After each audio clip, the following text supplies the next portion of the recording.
പതിറ്റാണ്ടായി വടക്കാഞ്ചേരിയുടെ കന്നഡ വ്യാപാര രംഗത്ത് വിശ്വസ്ത സേവന പാരമ്പര്യമുള്ള ജോൺസൺ കന്നഡ വ്യാപാരം ഇപ്പോൾ ആധുനിക രീതിയിൽ നവീകരിച്ച ഷോറൂമിൽ തിങ്കൾ വെള്ളി ദിവസങ്ങളിൽ രാവിലെ 10 മണി മുതൽ ഉച്ചയ്ക്ക് 1 മണി വരെ കണ്ണ് ഡോക്ടറുടെ പരിശോധന, ഡ്രൈവിംഗ് ലൈസൻസിനായുള്ള സർട്ടിഫിക്കറ്റുകൾ, വിദ്യാർത്ഥികൾക്ക് ആവശ്യമായ ആന്റി ഗ്ലെയർ ബ്ലൂ കട്ട് ലെൻസുകൾ കുറഞ്ഞ വിലയിൽ, ദിവസവും രാവിലെ 9 മണി മുതൽ രാത്രി 8 മണി വരെ ക്വാളിഫൈഡ് ഒപ്റ്റോമെട്രിസ്റ്റിന്റെ സേവനം, എല്ലാവിധ ബ്രാൻഡഡ് ഫ്രെയിമുകൾ, ലെൻസുകൾ എന്നിവ കുറഞ്ഞ നിരക്കിൽ.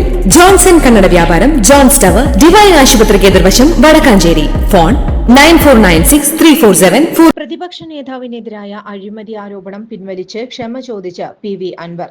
മുഖ്യമന്ത്രിയുടെ പൊളിറ്റിക്കൽ സെക്രട്ടറി P ശശിയുടെ നിർദ്ദേശപ്രകാരമാണ് ആരോപണം ഉന്നയിച്ചതെന്ന് PV അൻവർ വെളിപ്പെടുത്തി. നിരന്തരം മുഖ്യമന്ത്രിക്കും കുടുംബത്തിനുമെതിരെ പ്രതിപക്ഷം നടത്തുന്ന ആരോപണങ്ങളിൽ അമർഷമുണ്ടായിരുന്നു. അങ്ങനെയാണ് P ശശിയുടെ നിർദ്ദേശപ്രകാരം അഴിമതി ആരോപണം ഉന്നയിച്ചതെന്നും അൻവർ വെളിപ്പെടുത്തി. MLA സ്ഥാനം രാജിവെച്ച ശേഷം തിരുവനന്തപുരത്ത് വിളിച്ചു ചേർത്ത വാർത്താ സമ്മേളനത്തിലാണ് PV അൻവറിന്റെ വെളിപ്പെടുത്തൽ. അപഭാരങ്ങൾ ചുമന്നാണ് നടക്കുന്നത്. മുഖ്യമന്ത്രിക്കെതിരെയും കുടുംബത്തിനെതിരെയും നിരവധി ആരോപണങ്ങൾ മാത്യു കുഴൽനാടൻ ഉൾപ്പെടെയുള്ളവർ കൊണ്ടുവന്നിരുന്നു. അതിൽ പ്രതിപക്ഷത്തോടും വിദ്വേഷമുണ്ടായിരുന്നു.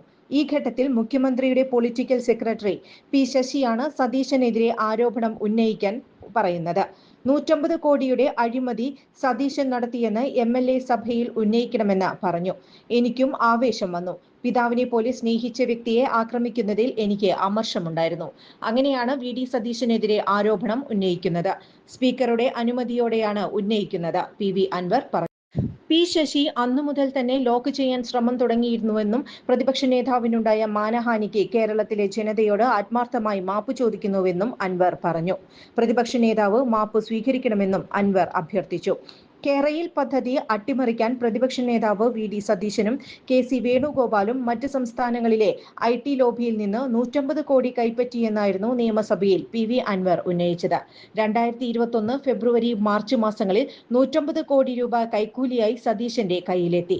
ബംഗളൂരുവിൽ നിന്നും ശീതീകരിച്ച മത്സ്യം കൊണ്ടുവന്ന കണ്ടെയ്നർ ലോറിയിൽ 50 കോടി വീതം 3 ഘട്ടമായാണ് പണം എത്തിച്ചത്. അവിടെ നിന്ന് 2 ആംബുലൻസുകളിലായി പണം സതീശന്റെ കൂട്ടാളികളുടെ കയ്യിലെത്തിച്ചു. പല സ്ഥാനാർത്ഥികൾക്കും പണം കിട്ടിയില്ല. പ്രതിപക്ഷ നേതാവ് പണം ബാംഗ്ലൂരുവിൽ കൊണ്ടുപോയി നിക്ഷേപിച്ചു. മാസത്തിൽ 3 തവണ സതീശൻ ബാംഗ്ലൂരുവിൽ പോകുന്നുണ്ട്. തൃക്കാക്കര തെരഞ്ഞെടുപ്പിനും 25 കോടി എത്തി എന്നായിരുന്നു ആരോപണം. കൂടുതൽ വാർത്തകൾക്ക് ഞങ്ങളുടെ ചാനൽ സബ്സ്ക്രൈബ് ചെയ്യുക. ഫേസ്ബുക്ക് ഫോളോ അപ്പ് ചെയ്യുക. വാർത്തകൾ വേഗത്തിലറിയാൻ Anytime News.